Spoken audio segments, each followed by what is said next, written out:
The flashing red and blue lights washed over my half-built cabin like it was a full-blown crime scene. 3 squad cars rolled in, sirens cutting through what had been a quiet morning. I slowly set my hammer down, my heart pounding in disbelief as officers stepped out, hands hovering near their holsters. And right behind them, walking like she'd just taken down a major criminal operation, was none other than Brenda Harrington, president of the Maplewood Estates HOA. "That's him," she screeched, stabbing a manicure finger in my direction. "That's the squatter illegally building on protected HOA land." The lead officer, tall with streaks of silver at his temples, approached carefully. "Sir," he said in a calm but measured tone, "I'll need to see some ID and any permits you have for this construction." I reached slowly into my back pocket and pulled out my wallet along with the folder I'd started carrying everywhere. "Because of Brenda. Officer Davidson," I said, glancing at his name tag. "I think there's been a misunderstanding. This is my property." Brenda stormed forward, her face flushed with anger. "Don't listen to him. This entire lakefront belongs to Maplewood Estates. I have documentation." Officer Davidson raised a hand to silence her and began flipping through my paperwork. One by one, his eyebrows crept higher. Deed, property survey, water rights records dating all the way back to 1922. His expression shifted from suspicion to mild amusement. "Ma'am," he said at last, turning toward Brenda with a tone that made her stiffen, "according to these records, this gentleman owns not just this parcel, but the entire riverfront from mile marker 7 to mile marker 12. That includes all water access." Her jaw dropped, but this mess hadn't started today. It began 3 months earlier, the day I broke ground on the land my grandfather had left me. 20 acres of untouched lakefront paradise he'd bought back in the 1950s. My property bordered Maplewood Estates, a gated neighborhood that popped up in the 1990s. But it was never, and I mean never, part of their HOA. I'd spent years dreaming about this place. A cabin powered by solar panels for off-grid living, a wraparound deck overlooking the water, a small dock for the fishing boat I bought last summer. After 2 decades behind a desk as a software engineer, I was ready for something real. Weekends filled with the sound of wind through trees instead of traffic through concrete. The trouble started on day 2 of construction. I was marking out the foundation when a golf cart came tearing down the dirt path, kicking up a cloud of dust. Brenda Harrington climbed out like she was storming a battlefield. "Excuse me," she snapped, arms crossed like a prison guard. "What exactly do you think you're doing?" I straightened up, wiped sweat from my forehead, and answered evenly, "Building a cabin. Can I help you?" "This is HOA property," she shot back. "You can't just start construction without board approval." "This isn't HOA property," I replied, already feeling my patience wearing thin. "This land belongs to me." She actually laughed, a sharp, mocking sound that echoed through the trees. "All lakefront access in this area falls under Maplewood Estates jurisdiction. I don't know what scam you're running, but I'm shutting this down right now." That moment kicked off what became a 3-month campaign of harassment. Every morning, I'd arrive to find fresh notices taped to my equipment. Cease and desist orders, warnings about unauthorized construction, half of them clearly printed from generic templates. I tossed them straight into the burn pile. Then came the trespassing. My trail cameras caught her sneaking onto my property at all hours, taking pictures, measuring things, acting like some kind of discount private investigator.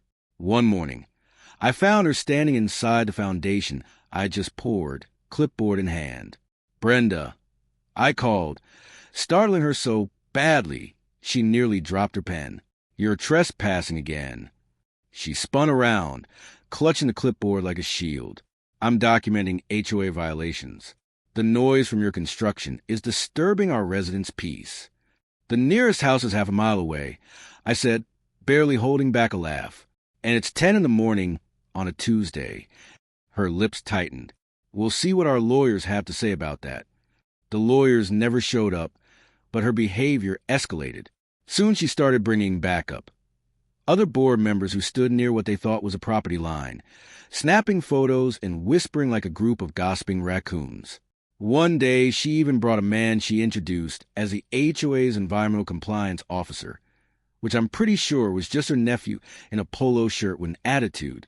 The breaking point came when I arrived one morning to find new signs hammered into the ground. Private property, Maplewood Estates, HOA. She had actually claimed my land as theirs. That's when I started carrying my documents with me at all times. So when she showed up again that afternoon, I was ready. Those signs need to come down, I told her firmly. Make me, she shot back with a smirk. I've called the real authorities this time. And that's how I ended up surrounded by flashing lights, accused of squatting on my own land. The police are on their way to remove you from our property, she had shouted earlier that morning, bringing us straight to this moment. 3 squad cars, flashing lights, Officer Davidson calmly reviewing my paperwork, while Brenda's face cycled through every shade of purple imaginable. This can't be right, she sputtered.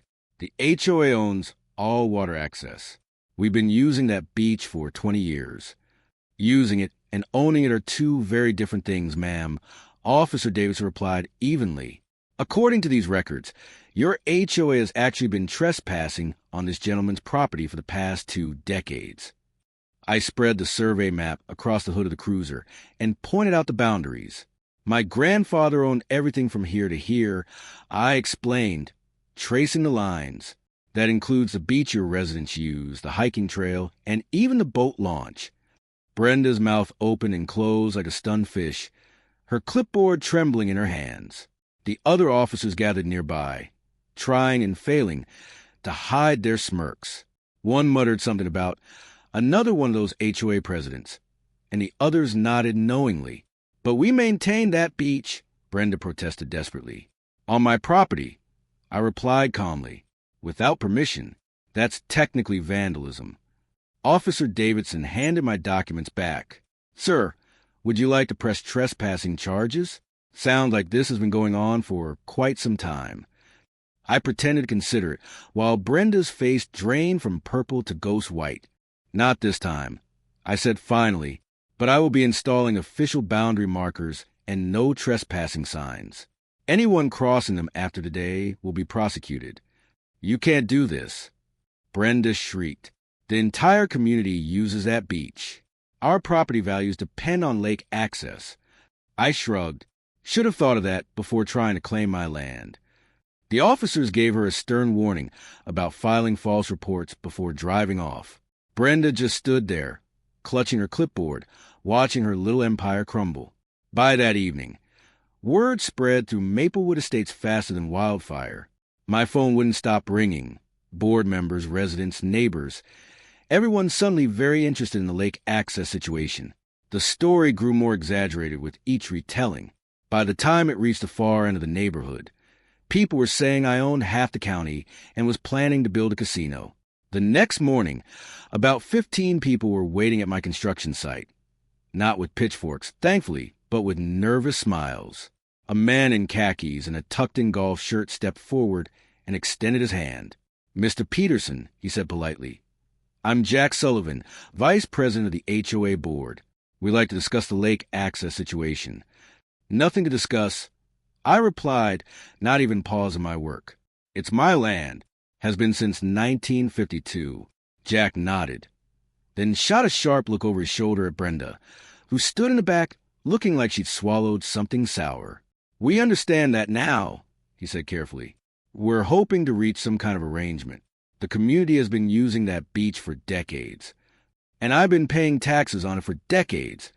I countered. Funny how no one mentioned that when they were dumping sand on my beach. A woman in yoga pants spoke up, guilt written all over her face. We didn't know. Brenda told us the HOA owned everything down to the waterline. More glares were directed at Brenda. She seemed to shrink under the weight of them. Jack cleared his throat. We'll be holding an emergency board meeting tonight. Residents deserve to know exactly what property we actually control. Brenda, I think you should prepare a full report explaining how this happened. From what I later heard, that meeting was chaos. My neighbor Tom, who lived right on the edge of Maplewood Estates, gave me a full play-by-play the next day. You should have seen it, he said, leaning over the fence. People were furious. They demanded to know how Brenda could get something this big so wrong. Turns out she had never even checked the property records, just assumed the HOA owned it because they maintained it. First time I've ever seen people yelling at a board meeting that wasn't Brenda, Tom added with a chuckle. She tried blaming everyone, the previous board, the county, even me, but no one bought it. The vote of no confidence was unanimous. She was removed as president on the spot. I thought that would be the end of it. I was wrong. 3 days later, I started putting up a fence. Not aggressive, just a simple split rail design marking the boundary. My lawyer advised adding proper private property and no trespassing signs. So I did. That's when Brenda made her final mistake. At 2 a.m, my trail camera caught her trying to rip out my fence posts using her Mercedes. The bumper got tangled, and she ended up dragging 50 feet of fencing before her car slid into a ditch. This time, I pressed charges: destruction of property, trespassing, vandalism. The judge was not impressed. In court, Brenda looked small, stripped of all her authority and arrogance. The footage from my cameras played on a large screen for everyone to see. Mrs. Harrington, the judge said, peering over his glasses, "You've demonstrated a disturbing pattern of harassment and criminal behavior. Quite shocking for someone in a position of community leadership or former leadership." The verdict hit hard.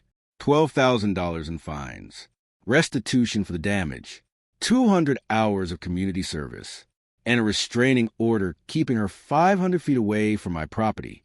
$12,000, she gasped. But I was protecting our community. The judge slammed his gavel. You weren't protecting your community. You were protecting your ego. Consider yourself lucky I'm not adding jail time. The courtroom fell silent. And just like that, the self-proclaimed queen of Maplewood Estates lost everything, because she couldn't accept that someone else owned the view she believed was hers.